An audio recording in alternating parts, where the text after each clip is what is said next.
जय हिंद मित्रांनो, तुम्ही पाहत आहात माझं चॅनल स्ट्रेट ड्राईव्हच्या सर्व परिवारातर्फे मी तुम्हाला प्रथम नवरात्रीच्या हार्दिक शुभेच्छा देतो. नवरात्रीचा उत्सव जो आहे तर तो हिंदूंच्या मध्ये एकदम धूमधाममध्ये चालू आहे आणि अत्यंत उत्साहामध्ये हा जो स्त्री शक्तीचा आणि आदिशक्तीचा जो उत्सव आहे तर तो पार पाडत आहे मित्रांनो. आपल्या महाराष्ट्रामध्ये देखील, गुजरातमध्ये देखील या नवरात्र उत्सवाची धूम आहे. तर परत एकदा माझ्या चॅनलतर्फे तुम्हाला सर्वांना आणि सर्व हिंदू भाविकांना नवरात्रीच्या हार्दिक शुभेच्छा मित्रांनो. माझं चॅनल जास्तीत जास्त लाईक करा, जास्तीत जास्त सबस्क्राईब करा, जास्तीत जास्त शेअर करा, जेणेकरून आपले हे जे हिंदुत्ववादी विचार आहेत, हे जे राष्ट्रभक्तीचे विचार आहेत तर ते एकमेकांच्या पर्यंत पोहोचवावे आणि देशभक्त लोकांची संख्या वाढावी. मित्रांनो, आजचा विषय आहे आपला हरियाणाची निवडणूक. हर हर हरियाणा असं ज्याचं वर्णन करण्यात येतं, तर ही निवडणूक आजचा विषय आहे मित्रांनो. काँग्रेसनं अत्यंत म्हणजे अत्यंत तयारी केली होती तिथं आणि 3 वर्ष भाजपची सत्ता येणार आहे का नाही सलग 3ऱ्या वर्षी याच्या मध्ये फार मोठी उत्सुकता होती. सर्व निवडणुकांमध्ये जे इंटरेस्ट घेणारे लोक आहेत, सर्व मतदार जे आहेत, तर त्यांच्यामध्ये एकच बोलबाला होता की यावेळेला हॅट्रिक करणार की नाही भाजप. कारण काँग्रेसनं एकदम फिल्डिंग टाईट लावली होती आणि काँग्रेसच्या बाजूनं सगळी हवा होती. एक्झिट पोलचे जे सगळे निष्कर्ष आहेत तर ते काँग्रेसच्या बाजूनं आपलं मत व्यक्त करत होते मित्रांनो. आणि एक्झिट पोलनं इतक्या काँग्रेसला सीट्स दिल्या होत्या की आता एक निकाल म्हणजे जणू काही औपचारिकताच आहे असं भासू लागलं होतं.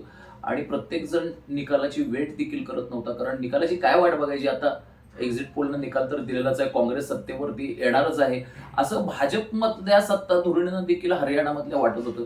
कारण एक तर गेली 10 वर्ष भाजपचं सरकार तिथं आरूढ होतं, त्यामुळं प्रस्थापित विरोधी जे मत आहे, ज्याला आपण इंग्लिशमध्ये अँटी इन्कम्बन्सी फॅक्टर म्हणतो, तर त्या अँटी इन्कम्बन्सी फॅक्टरचा परिणाम भाजपवरती फार मोठ्या प्रमाणात होणार होता. आणि सलग 3ऱ्या वर्षी काय, सलग 2ऱ्या वर्षी देखील हरियाणामध्ये सत्ता रिपीट करणं कुणाला जमलेलं नाही, कुठच्या पक्षाला जमलेलं नाहीये. तर त्याच्यामुळं भाजपच्या या निवडणुकीमध्ये दांड्या उडणार, त्रिफळा उडणार आणि त्याच्यामुळं भाजपचा पूर्णपणे या निवडणुकीमध्ये सुपडा साफ होणार असे जे काही धुरीण आहेत तर ते मत व्यक्त करत होते. त्याच्यामध्ये योगेंद्र यादव, ज्यांनी 90च्या दशकामध्ये एक्झिट पोल्स नावाचा जो काही प्रकार आहे तर तो उदयास आणला. योगेंद्र यादव यांच्या मते 3 शक्यता होत्या. एक तर काँग्रेसची या निवडणुकीमध्ये एक लाट येणार होती. दुसरा पर्याय म्हणजे काँग्रेसची या निवडणुकीमध्ये एक फार मोठ्या प्रमाणात वादळ स्वरूपी एक वावटळ येणार होती. आणि तिसरा पर्याय म्हणजे काँग्रेसची या निवडणुकांमध्ये सुनामी येणार होती. म्हणजे त्यांचे शब्द सांगितले मी. म्हणजेच काय, त्यांच्या दुसऱ्या शब्दात सांगायचं म्हणजे ये न के न प्रकाराने तुम्ही काहीही करा, कितीही करा, काँग्रेसची सत्ता तिथं येणार म्हणजे येणारच आहे. त्यामुळं निवडणुकांच्या निकालाचा जो दिवस आहे तर तो एक औपचारिकता शिल्लक राहिला होता. आणि ज्यावेळेला सकाळी 8 वाजता उठून सर्व राजकारणामध्ये रस असणाऱ्या लोकांनी ज्या वेळेला टीव्ही सेट्स आपले ऑन केले तर त्यावेळेला ज्या पद्धतीनं एक्झिट पोलनं सांगितलं होतं त्या पद्धतीनंच काँग्रेसला यश मिळताना दिसून येत होतं. आणि ज्यावेळेला काँग्रेसचे अध्यक्ष राहुल गांधी यांनी जो शेरा मारला होता, जे रिमार्क्स मारले होते जिलेबीच्या बद्दल, तर ते जिलेब्या वाटण्याची आता प्रक्रिया जी आहे तर ती काँग्रेसकडून चालू झाली होती. फटाकड्या वगैरे वाजायला चालू झाल्या होत्या आणि काँग्रेसच्या तंबूमध्ये एकच प्रकारचा जल्लोष पसरला होता. आणि आता जणू काय राहुल गांधी पंतप्रधान होणारच आणि नरेंद्र मोदी पाय उतार होणार या पद्धतीने ह्या घोषणा वगैरे चालू होत्या. परंतु एक तासा 2 तासामध्ये एक T20चा सामना जसा आपला रंग बदलतो आणि जसा एक कमेलियॉन नावाचा जो सरडा असतो तो क्षणार्धात आपला रंग बदलतो, या पद्धतीनं या निकालाचा रंग बदलला. आणि पट पट पट पट पट पट बीजेपीच्या सीट्स ज्या आहेत तर त्या वाढू लागल्या. आणि काँग्रेसच्या तंबूमध्ये एक प्रकारची घबराट पसरली. काँग्रेसच्या तंबूमध्ये जे काही ढोलवादक आणले होते, जे जिलेबीचे काही वाटप करण्यासाठी त्यांनी जे साहित्य आणलं होतं ते सगळं परत जाऊ लागलं. आणि अक्षरशः काँग्रेसच्या पोटात अस्वस्थतेचं रूपांतर जे आहे तर ते नैराश्यामध्ये झालं मित्रांनो. आणि मला असं वाटतं की या निकालाची तुलना जी आहे तर ती T20 जो शेवटचा सामना झाला भारत विरुद्ध साऊथ आफ्रिका, त्याच्यामध्ये साऊथ आफ्रिकेला देखील 30 बॉलमध्ये 30 धावा पाहिजे होत्या. आणि त्यावेळेला हार्दिक पांड्या आला आणि अचानकच त्यानं क्लासनला बाद करून जे सामन्याचं जे नूर आहे आणि जे रुपडं आहे ते ते पालटण्याची किमया सादर करून दाखवली. तर त्याच्याबरोबरच या निवडणूक निकालाची तुलना करता येईल. आणि तिथून बीजेपीच्या ज्या सीट्स आहेत तर त्या भराभर वाढत गेल्या आणि बीजेपीच्या गळ्यामध्ये वरमाला पडली, विजयमाला पडली असं म्हणता येईल आपल्याला. आणि बीजेपीला हा विजय साध्य करता आला. बीजेपीचा हा विजय का झाला, त्याच्यानंतर त्याच्या पाठीमागं कोणते फॅक्टर्स कारणीभूत होते, तर याच्याविषयीचं चर्वित चर्वण हे झालेलं आहे मित्रांनो. आणि याच्याविषयीचे पुढचे व्हिडिओ देखील भरपूर प्रमाणात आलेले आहेत. तर त्याच्याविषयी मी काही भाष्य करणार नाही, परंतु मी तुम्हाला थोडक्यात एवढं सांगेन की हे जे काही जाट आणि नॉन जाट या पद्धतीचं काँग्रेसनं राजकारण केलं, हिंदूंच्या जाती जातींमध्ये भेद निर्माण करण्याचं आणि हिंदूंच्या जाती जातीमध्ये जे वितुष्ट आणण्याचं काँग्रेसनं राज्य केलं, आणि डिवाइड अँड रूल ही जी इंग्रजांची पॉलिसी त्यांनी हरियाणामध्ये राबवली. अर्थात प्रत्येक ठिकाणी काँग्रेस आतापर्यंत तीच विचारसरणी राबवत आलेली आहे, तीच मोड्स ऑपरेंडी त्यांची राहिलेली आहे. तर त्याला यावेळेला हरियाणातला मतदार बळी पडणार नाही, आणि पडलेला नाही असं म्हणता येईल. आणि त्याच्यामुळं लोकांनी ही जी काही जाट आणि नॉन जाट आहे, ही जी काँग्रेसची जी आयडिओलॉजी आहे तर ती पूर्णपणे धुडकावून लावली, आणि काँग्रेसची कार्यपद्धती बदलण्यासाठी भाग पाडणारा हा जो निकाल आहे, या निकालाचं वर्णन अशा पद्धतीनं करता येईल मित्रांनो. त्यामुळे काँग्रेसनं आश्चर्यचकित होऊन तोंडात बोटे घातली नसतील तर नवलच आहे. परंतु काँग्रेसला या दृष्टिकोनातून आत्मपरीक्षण करावं लागेल. अर्थात काँग्रेससारखी जी पार्टी आहे तर ती आत्मपरीक्षणावरती जोर देईल का, तर याच्याविषयी माझ्या मनात निश्चितच शाश्वत आहे. कारण काँग्रेस पार्टी म्हणजे काय आहे की एक प्रकारे अहंकारानं किंवा एक प्रकारे गर्वानं माजलेली पार्टी असं वर्णन आपल्याला करता येतं. निवडणुकांमध्ये 99 सीटा काय मिळाल्या लोकसभेच्या, काँग्रेसला पंख फुटायला लागले. त्यामुळे त्यांनी पूर्णपणे ही ओव्हर कॉन्फिडन्समध्ये निवडणूक लढवली. बीजेपी म्हणजे किस झाड की पत्ती आहे, बीजेपी म्हणजे आपल्या डाव्या हातचा मळ आहे, अशा पद्धतीनं त्यांनी निवडणुका लढवल्या. त्यामुळं हिंदू समाजाला गृहीत धरून जो काँग्रेसनं प्रचार केला तर ती देखील चूक काँग्रेसला मागं पडली. परंतु माझा व्हिडिओचा विषय एवढा मर्यादित नाहीये. माझा व्हिडिओचा विषय त्याही पुढे जाऊन विचार करणारा आणि प्रत्येक हिंदूने विचार करणारा असा व्हिडिओचा विषय आहे. तर गतवर्षी नूह नावाचा एक भाग येतो, नूह आणि मेवात नावाचं एक सेक्टर येतं हरियाणामध्ये. तिथं मुस्लिमांची संख्या भरपूर आहे. तिथं बजरंग दलानं एक शोभायात्रा काढली होती, आणि तिथलं जे शंकराचं जे मंदिर आहे तर त्याच्यावरती अभिषेक करणारी एक यात्रा बजरंग दलानं काढलेली होती. त्या यात्रेच्या दरम्यान मुस्लिम नेत्यांनी अत्यंत भडकाऊ स्टेटमेंट्स दिली. मुस्लिम नेत्यांनी ही यात्रा होऊ देणार नाही असं एक चॅलेंज सरकारला दिलं होतं. त्यामुळे या यात्रेच्या दरम्यान मोठ्या प्रमाणामध्ये गॅस सिलेंडर स्फोट करण्यासाठी वापरले गेले. जणू काही गोरिल्ला युद्ध सुरू आहे, की जणू काही एखाद्या शत्रूच्या विरोधात युद्ध चालू आहे, भारत पाकिस्तान युद्ध चालू आहे. अशा प्रकारची परिस्थिती तिथं निर्माण करण्यासाठी मुस्लिमांनी यश मिळवलं. आणि ज्या वेळेला ती यात्रा चालू झाली मित्रांनो, तर त्यावेळेला त्या यात्रेवरती चोही बाजूकडून त्यांनी फायरिंग केलं, दगडफेक केली, आणि शस्त्रास्त्र सकट जो जमाव आहे मुस्लिमांचा तो यात्रेवरती चाल करून गेला. आणि सगळे जे शेकडो हिंदू भाविक आहेत तर त्यांची हातात काही शस्त्र नव्हतीच, तर ते सळो की पळो इकडं तिकडं पळत सुटले, आणि त्यांनी मंदिराचा आश्रय घेतला. ज्या भगवान शिवाच्या मंदिरामध्ये जे जलाभिषेक यात्रा होणार होती त्या मंदिरामध्ये त्यांनी आश्रय घेतला. ते मंदिर जे आहे मित्रांनो तर ते चोही बाजूकडून पर्वतराजींनी वेढलं गेलेलं आहे. तर मुसलमानांना अगोदरच माहिती होतं की या मंदिरामध्ये हे हिंदू भाविक जे आहेत तर ते आश्रय घेणार आहेत. तर त्यांनी तिथं मोर्चा सांभाळून ठेवला होता. तर तिथून ते गोळीबार करत होते आपल्या स्वयंचलित हाताळ्यामधून. अक्षरशः पोलिसांना देखील परिस्थिती आवरता नाकी नऊ झाली. परंतु जे पोलीस होते तर ते मुलखाचे प्रोफेशनल असतात मित्रांनो. त्यामुळे पोलिसांनी ही सिच्युएशन जी होती तर ती एखाद्या प्रो प्रमाणे आणि एखाद्या अनुभवी माणसाप्रमाणे हँडल केली, आणि हिंदू भाविकांना वाचवण्यासाठी पोलिसांनी प्रयत्नांची पराकाष्ठा केली, आणि हिंदू भाविकांना वाचवण्यासाठी यश मिळालं. परंतु ते जे व्हिडिओज त्यावेळेला जे मी बघितलेले आहेत मित्रांनो नूह आणि मेवात मधले, तर त्यांची तयारी किती भक्कम आहे. त्यांची शस्त्रास्त्रांच्या दृष्टिकोनातून देखील तयारी आहे, त्यांची मानसिक तयारी देखील तितकीच मजबूत आहे. जिथं आमची लोकसंख्या जास्त असेल तिथे हिंदूंचा एकही सण साजरा होऊ द्यायचा नाही, अशा परिस्थितीतल्या लोकांची मेंटॅलिटी आहे. तर अशा या नूह आणि मेवात सेक्टरमध्ये मित्रांनो 3 एकूण आमदारकीच्या सीट्स येतात. तर त्या तिन्ही आमदारकीच्या सीट्स ह्या काँग्रेसनं जिंकलेल्या आहेत. विशेष करून मला असं सांगावंसं वाटतं की नूह मध्ये जे मामन खान म्हणून एक विधायक आहेत काँग्रेसचे, जे आत्ताचे आमदार होते मावळत्या विधानसभेचे, तर त्यांनी परत एकदा इतकं प्रचंड यश मिळवलेलं आहे. या मामन खानला देखील ह्या दंगलीचा मास्टर माइंड म्हणून अटक करण्यात आली होती मित्रांनो. आणि ते मामन खान नेहमी आपल्या आपल्या जे न्यायव्यवस्थेतल्या ज्या उणिवा आहेत, ज्या न्यायव्यवस्थेतल्या त्रुटी आहेत, याचा फायदा घेऊन ते जामिनावरती सुटले. परंतु ह्या मामन खान हा जो काँग्रेसचा आमदार होता, त्यानं ह्या सगळ्या दंगलीचं नियोजन केलं होतं. त्यानं देखील हिंदूंच्या विरोधात भडकाऊ स्टेटमेंट्स दिली होती आणि मुसलमानांना भडकवण्यासाठी प्रेरित केलं होतं, जेणेकरून मुसलमान भडकतील आणि हिंदू समाजाच्या विरोधात किंवा हिंदू समाजाची जी जल अभिषेक यात्रा आहे, तर त्याच्या विरोधात काही ना काहीतरी कार्य करण्यासाठी उद्युक्त होतील. आणि त्या पद्धतीनं झालं देखील. मुसलमान समाजानं पूर्णपणे फिल्डिंग लावून आणि अक्षरशः सापळा रचून, ज्याला आपण इंग्लिशमध्ये अँब्युश म्हणतो, ज्या पद्धतीनं अतिरेकी आपल्या इंडियन आर्मीच्या विरोधात जम्मू आणि काश्मीरमध्ये अँब्युश लावतात, त्या पद्धतीनं निशस्त्र आणि निष्पाप हिंदू भाविकांच्या विरोधात त्यांनी अँब्युश लावला होता आणि एकच त्यांनी हल्ला केला. अशा मामन खाननं 98,000 मतांनी ही निवडणूक मित्रांनो जिंकलेली आहे. 98,000 मित्रांनो, 98,000 हे काही साधं सोपं मताधिक्य नाहीये. मला वाटतंय पूर्णपणे देशामध्ये देखील विधानसभेला 98,000 या एवढं म्हणजे जवळजवळ 1 लाखाचं मताधिक्य झालं. हा जो विजय आहे तर तो दैदिप्यमान आहे मित्रांनो. हा या विजयाचं कौतुक करावं तेवढं थोडं आहे. त्या मामन खानला एकाही मुसलमानानं, एकाही त्याच्या भाईबंधानं त्याच्या विरोधात मतदान केलेलं नाहीये. मग ते रस्त्याचा विषय असू दे, पाण्याचा विषय असू दे, विजेचा प्रश्न असू दे, त्यांनी पूर्ण आणि पूर्ण धर्मभावना जागृत ठेवून त्या मामन खानला मतदान केलेलं आहे. कारण तो मामन खान कोण आहे तर हमारा भाई आहे, अशी जी भावना आहे तर ती त्यांच्या उरामध्ये आहे, ती त्यांच्या हृदयामध्ये आहे आणि ती त्यांच्या मेंदूमध्ये पण आहे. आणि त्या भावनेला जागून त्यांनी मतदान केलेलं आणि मामन खानला जे त्यांनी मतदान केलेलं आहे तर त्याला मित्रांनो माझ्याकडे शब्द नाहीत.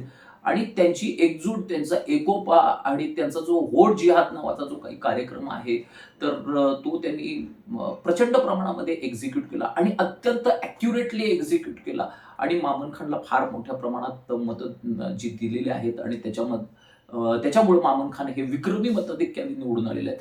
नू विभागातल्या ज्या 2 सीट्स होत्या तर तिथं देखील काँग्रेसचे उमेदवारच निवडून आलेले. तिथं बाकीच्या 2 सीट्स होत्या तर त्याच्या विरोधात उमेदवार जे होते तर ते बाकीचे भाजपचे असतील किंवा आपचे असतील हे मुस्लिमच उमेदवार होते. परंतु मुसलमानांनी भाजपच्या आणि आपच्या उमेदवाराचा, जे मुस्लिमच होते तर त्यांचा सुपडा साफ केला आणि तिथं काँग्रेसलाच आणि काँग्रेसच्याच मुसलमान उमेदवाराला निवडून आणलं मित्रांनो. आणि ही जी बाब आहे तर ही दुर्लक्षण्याजोगी अजिबात नाही.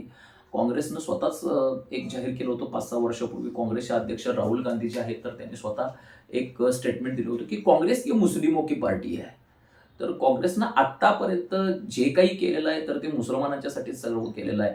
मग ते 1986 मधलं शहाबानो खटल्यातलं जे आपलं 2/3 बहुमत वापरून तो शहाबानो खटला जो आहे तर तो पलटण्याची किमिया असू दे किंवा राम मंदिराच्या विरोधात जी वकिलांची फौज निर्माण करण्याची ताकद जी काँग्रेसने निर्माण केली, त्याच्यामध्ये कपिल सिब्बल देखील होते.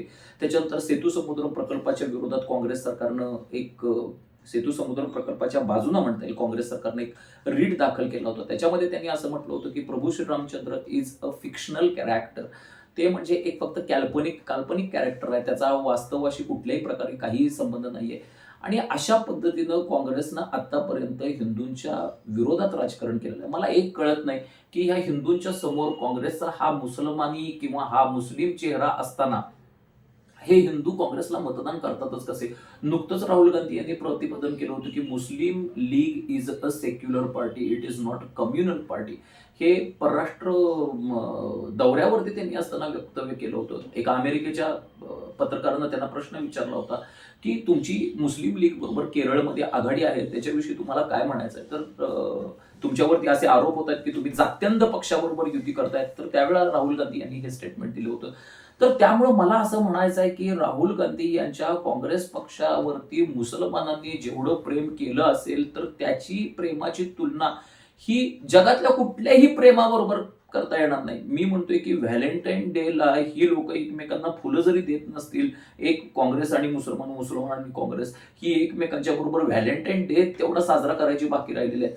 आणि भविष्यामध्ये ते काही डेज जे आहेत ते त्यांचे साजरे होतील देखील, अशी माझी एक मी शक्यता इथं वर्तवून दाखवतो. अर्थात मी हे उपहासानं बोलतोय मित्रांनो, परंतु त्या उपहासामधली माझी एक दुःखाची झालर आहे की तुम्ही कधी एकवटणार, तुम्ही कधी एकवटून मतदान करणार. ज्या पद्धतीनं मुसलमान समाज असू दे, महाराष्ट्रातला दलित समाज असू दे, हा रस्ते, वीज, पाणी, महागाई याची काही न पर्वा करता तो फक्त एकाच आणि एका पार्टीला मतदान करतो. ती पार्टी म्हणजे काँग्रेस आहे. मग ते व्होट जिहादच्या नावाखाली असू दे, कुठल्याही नावाखाली असू दे, काँग्रेसला ते लोक सोडत नाहीत मित्रांनो. काँग्रेसच्या हजार जरी चुका झालेल्या असल्या तरी ते आपल्या पदरात टाकतात, पदरात घालतात आणि एकवटून काँग्रेसला मतदान करतात. ती जी एकवटण्याची जी प्रवृत्ती आहे आणि ती जी एकजूट आहे ही तुमच्यामध्ये कधी येणार? योगी आदित्यनाथ यांनी एक अत्यंत चांगलं प्रतिपादन केलेलं आहे. हरियाणा निकालाच्या पूर्वी पण आणि हरियाणा प्रचार सभेमध्ये देखील त्यांनी एक मत आपलं बोलून एक दाखवलं होतं की बटोगे तो कटोगे. म्हणजे काय, तर तुम्ही जर मराठा, वैश्य, ब्राह्मण, दलित अशा पद्धतीमध्ये जर तुम्ही स्वतःला विभागून घेतला आहात आणि विभागून घेतले जात आहात तर तुमचा विनाश अटळ आहे. आपल्या देशावरती 150 वर्ष त्यांनी राज्य केलं, म्हणजे युनियन जॅकवाल्यांनी, आणि त्याच्यापूर्वी एक 800 वर्ष आपल्या इकडं एक छत्री मुघलांचा अंमल होता. तर तो कशामुळे झाला? आपल्यातले जे लोक आहेत तर ते गद्दार आहेत, आपल्यातले जे लोक आहेत तर ते सूर्याजी पिसाळ आहेत, आपल्यातले जे लोक आहेत तर ते खंडोजी खोपडे आहेत. त्यामुळे धर्मनिरपेक्षतेच्या भुरट्या धोरणामुळे आपण जे काही स्वतःची एक न्यूनगंडत्वाची भावना हिंदू समाजामध्ये तयार केलेली आहे आणि एक प्रकारची एक इन्फिरियरिटी कॉम्प्लेक्स आपण म्हणतो तो आपल्या मनामध्ये निर्माण झालेला आहे मित्रांनो. त्याच्यामुळे आपण शिवाजी महाराजांचं जे विजिगीषू धोरण आहे, जे लढण्याचं जे धोरण आहे तर ते पूर्णपणे विसरून गेलेलो आहोत. आज देखील महाराष्ट्रामध्ये ब्राह्मणत्वाच्या नावाखाली आपल्या हिंदू धर्मावरती टीका करण्यात येते. एक मध्ये माझे एक मित्र सचिन पाटील म्हणून आहेत, तर त्यांनी एक व्हिडिओ काढला होता की ब्राह्मण तो बहाना आहे, हिंदू धर्म असली निशाणा आहे. तर ब्राह्मणांच्या वरती टीका करायची आणि जे मेन टार्गेट आहे ते मात्र हिंदू धर्माचं ठेवायचं. संभाजी ब्रिगेड असेल किंवा शरद पवारांची एनसीपी असेल किंवा काँग्रेसचा चेहरा असेल तर हे वर्षानुवर्ष हेच धोरण अवलंबलेले आलेले आहेत. ब्राह्मणांना शिव्या घालायच्या. 3% लोक आहेत ते, 3% लोकांना वाटेल तशा शिव्या घालायच्या, त्यांना टार्गेट करायचं आणि विनाकारणच टार्गेट करायचं. ते लोक काही करत पण नाहीये. त्या लोकांनी मार्ग जो आहे तर तो त्यांचा अवलंबलेला आहे. त्यांची पोरं अभ्यासात पुढे आहेत, त्यांची पोरं सायंटिस्ट म्हणून पुढे आहेत, त्यांची पोरं क्रिकेटर्स म्हणून पुढे आहेत, त्यांची पोरं इंजिनियर्स म्हणून पुढे आहेत. आज कोल्हापुरातले एवढे जे सगळे दवाखाने आहेत तर तिथं ब्राह्मण समाजाचे दवाखाने जास्त आहेत. तिथं उपचार घ्यायला तुम्हाला लाज वाटते का? मग तिथं उपचार घ्यायला कसे लाज जाता तुम्ही? त्यावेळेला तुमचं जे पुरोगामित्व आहे ते कुठून दडलं जातं. आणि कुठलाही ब्राह्मण, मी म्हणतोय मित्रांनो की कुठलाही जो ब्राह्मण कम्युनिटीला मनुष्य असू दे तर तो हिंदुस्थानच्या विरोधात भूमिका घेऊ शकत नाही. हे लोक मात्र हिंदुस्थानच्या विरोधात भूमिका घेतात. वंदे मातरम कधी यांना म्हणून माहित नाही. भारत माता की जय म्हणायला देखील आता यांचा विरोध आहे. वंदे मातरमला विरोध करता करता आता हे लोक राष्ट्रगीताला देखील विरोध करत आहेत. आता मध्ये नागठाण्यामध्ये भारत माता की जय न म्हणतानाचा मुस्लिम लोकांचा जो व्हिडिओ आहे तर तो व्हायरल झालेला आहे.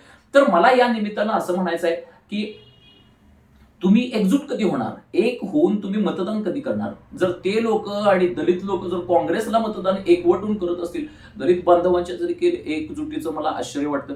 सदर बाजारमध्ये एका पेटीमध्ये इकडं काँग्रेसच्या उमेदवाराला 700 मतदान, दुसरीकडे बीजेपीच्या उमेदवाराला 5 मतदान, 6 मतदान. हे असं बघितलं की माझं जे मन आहे तर ते पूर्णपणे अभिमानानं फुलून निघतं की किती आमच्या दलित बांधवांची एकजूट आहे, किती एकजुटीनं ते मतदान करतायत. तर तुम्हाला एकजुटीनं मतदान करायला काय झालंय? तुम्हाला एकजुटीनं मतदान करण्याचा हक्क जो आहे तर तो बाबासाहेबांच्या संविधानाने दिलेला आहे. तुम्हाला कोणी अडवलंय का? हरियाणामध्ये एक टू द सम एक्सटेंट, एका ठराविक पातळीपर्यंत हिंदू समाजानं स्वतःला सुधारलं. बटोगे तो कटोगे हा जो योगी आदित्यनाथ यांचा सल्ला आहे तर तो त्यांनी अंमलात आणला. आणि मला म्हणायचं ते खरंच म्हणायचं, आज केरळमध्ये अहिंदुत्ववादी पक्षाला सातत्यानं मतदान केल्यामुळं, ते पण हिंदूंनीच मतदान केल्यामुळं तिथे हिंदूंची अवस्था बघा. वेस्ट बेंगॉलमध्ये अहिंदुत्ववादी पक्षाला सातत्यानं हिंदूंनी मतदान केल्यामुळं तिथे हिंदूंची अवस्था बघा काय झालेली आहे. आज तिथे हिंदू समाजाची अवस्था, याच्यासाठी हिंदू समाज हा स्वतः जबाबदार आहे, हा स्वतः रिस्पॉन्सिबल आहे. त्यामुळे हिंदू समाजाला जर आपली ऊर्जित अवस्था पाहिजे असेल तर त्यांनी काँग्रेस सारख्या नाकर्त्यांना मत देण्याचं आता बंद केलेलं आहे. मग बंद केलं पाहिजे, कारण काँग्रेस सरकार जे आहे, काँग्रेस सरकारची जी ध्येय आहेत, धोरणं आहेत तर ती पूर्णपणे मुस्लिम प्रो धोरणं आहेत. प्रो मुस्लिम धोरणं ते लोक राबवत असतात. On the natural resources of this country Muslim deserves his first right, असं जे प्रतिपादन केलं होतं तर ते काँग्रेसच्या मनमोहन सिंग यांनी केलं होतं. त्यावेळेला ते पंतप्रधान होते. तुम्हाला आणखी काय पाहिजे आहे? आणखी काय डोळे उघडायचे तुमचे बाकी राहिलेले आहेत? त्यामुळे Congress is a Muslim league and Muslim League is अ काँग्रेस असं म्हटलं तरी पण काय ते वावगं ठरणार आहे. गंगाधर ही शक्तिमान आहे. हे मी या व्हिडिओच्या माध्यमातून ओरडून सांगतोय. त्यामुळे नू आणि मेवातमध्ये जे हरियाणाचं प्रकरण घडलं, त्या मताधिक्याचा तुम्ही अभ्यास करा. तिथं काँग्रेसचे तिन्हीच्या तिन्ही उमेदवार कसे निवडून आले आणि त्यांची उद्या लोकसंख्या वाढल्यानंतर बीजेपीला पळता भुई देखील थोडी होईल. हे जम्मू काश्मीरमधल्या निवडणुकांचा सार आहे मित्रांनो. जिथं मुस्लिम लोकसंख्या जास्त असेल तिथं बीजेपी आणि शिवसेनेसारखे लोक निवडून येणार नाहीत आणि इथून पुढे ते काँग्रेसला देखील मतदान करणार नाहीत. MIM सारखी एक शुद्ध मुस्लिम पार्टी त्याची जागा घेईल. तो दिवस अजून थोडासा लांब आहे. त्याची लोकसंख्या तिथपर्यंत वाढलेली नाहीये. त्याच्यामुळे ते ते धाडस करत नाहीयेत. प्रसंगी ते MIM ला देखील डावलतात, परंतु काँग्रेसला मतदान करतात. याच्यातच त्यांची एक विजिगीषू वृत्ती दिसून येते. याच्यातून त्याचा व्होट जिहाद दिसून येतो. याच्यातून त्यांची एक धर्माविषयीची आस्था दिसून येते. रस्ते नाही, वीज नाही, पाणी नाही, डेव्हलपमेंट नाही, भय, भूक, भ्रष्टाचार ह्या सगळ्याला त्यांनी गटारीत टाकून दिलेलं आहे. फक्त त्यांच्या दृष्टिकोनातून त्याचा धर्म महत्वाचा आहे, परंतु तुमच्या दृष्टिकोनातून काय महत्वाचं आहे? टोमॅटो, बटाटे, हे कांदे आणि सडलेले जे बटाटे तुमच्या डोक्यात भरलेत ना, तर हे पहिल्यांदा तुम्ही काढून टाकण्याची गरज आहे. आणि त्याच्यामुळं इथून पुढं गरज आहे तर ती आपल्या व्होट जागृतीची आणि आपल्या व्होटच्या एकतेची, एकजूट होण्याची आणि एकजूट होऊन मतदान करण्यासाठी. तर आणि तरच तुम्ही टिकाल, नाहीतर बटाल, नाहीतर काटले जाल. जय हिंद, जय महाराष्ट्र, वंदे मातरम.